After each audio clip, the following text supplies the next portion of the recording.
Greetings all. You're always welcome and thanks for coming by my shop. Here is my rather unimpressive hand plane collection. Now, I've read a lot of literature and watched my share of videos on hand planes, and I feel that most of them don't really identify with me, and it sort of compelled me to do a video aimed more at the mere mortals amongst us. I do find that the hand plane is one of those tools that's so much better than the next best option that I always carry this bad boy here in my truck. In my world, hand planes are great at removing more material than sanding, but less material than a saw. In many cases, they're often easier to use and create less dust. I use them to clean up saw marks and dress an edge like put on a chamfer. Here I am doing just that on a piece of PVC. Now sure, you could do this with a piece of sandpaper, but it's quicker and less messy with a plane. I use them for shaving a bit of material to get a nice fit. Here I am doing that on the bottom platform of a bay window. You couldn't do this with sandpaper, there's just too much material. A belt sander would kick up a dust storm, and using a saw would have been much more of a challenge. So here are my planes from smallest to largest. I started out with these two. I inherited these from my dad. This was a common plane that a homeowner would have purchased at a hardware store maybe back in the 50s or 60s. A little while later I went out and bought this nice little Lee Nielsen low-angle block plane. I thought it would help me take my hand planing to the next level, and I kind of have mixed feelings on that I'll get into later. I needed a tiny plane, I forget why, many years ago, and I picked this up at Home Depot, and it does work. I hardly ever use it. In fact, I actually forgot I had this for a while. This was a $5 or $10 jobby that you get at Harbor Freight, and hey, for $5 or $10, how could you not buy it? And I picked this guy up at a flea market, and I think it's a number 4 or 5 Stanley knockoff. It works well. So here are my planes basically in order of features. These three are as cheap and simple as it gets. The castings are pretty lightweight, the irons are about as thin as you can get away with, and the adjustability is completely manual. This guy from Harbor Freight, the iron's a little bit thicker, but it's short, so again, not overly impressive, and it has these wonky adjustabilities for the iron, so you can tip the iron at an angle and you can get the depth of cut. There is no adjustability on the throat, and the casting, it's okay. The Lee Nielsen is very heavy. This is a very heavy casting. The throat is adjustable, and the depth of the iron is adjustable with this screw thing. The iron is, look at how thick that is, very nice. And this is again a Stanley knockoff, nearly fully featured. The frog is manually adjusted, but it is adjustable. And the depth of cut is with the wheel, and the tilt of the angle of the blade is with this lever here. So here's a piece of pine, finger jointed. This is the one I carry a lot, the cheapo. And that gives you a decent enough shaving. Here's my red plane, another Stanley cheapo. I think I have this iron a little too light, but it's taking off decent shavings. Here's a little tiny one that I was showing.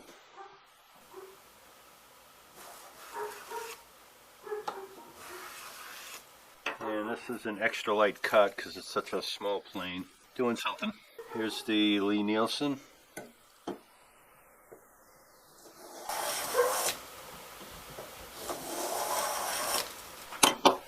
And those are very nice ribbons. That one's kind of a pain. Let's look at this one.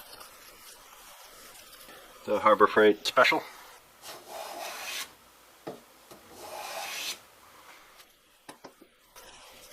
Not a bad shaving. And finally my Stanley knockoff.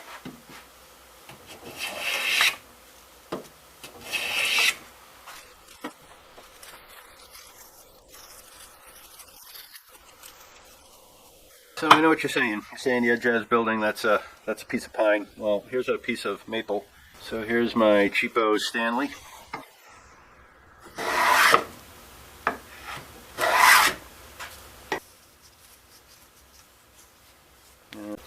So off camera I did a little bit of adjusting to this plane to get a slightly deeper cut.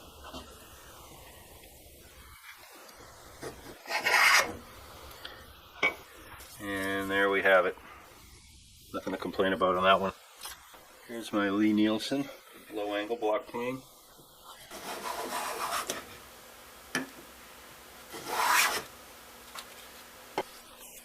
And definitely nothing wrong with those. My little plane.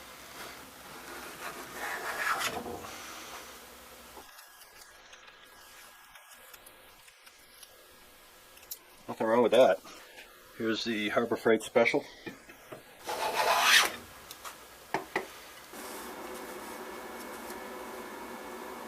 Nothing wrong with that. And finally my Stanley knockoff.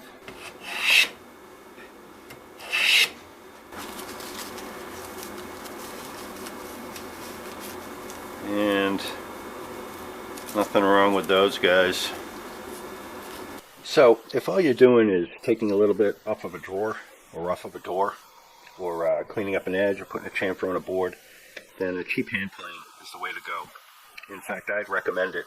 I mean, first of all, your upfront costs are low, but more importantly, if you can't get a plane like this to work well, you're going to have problems with better planes.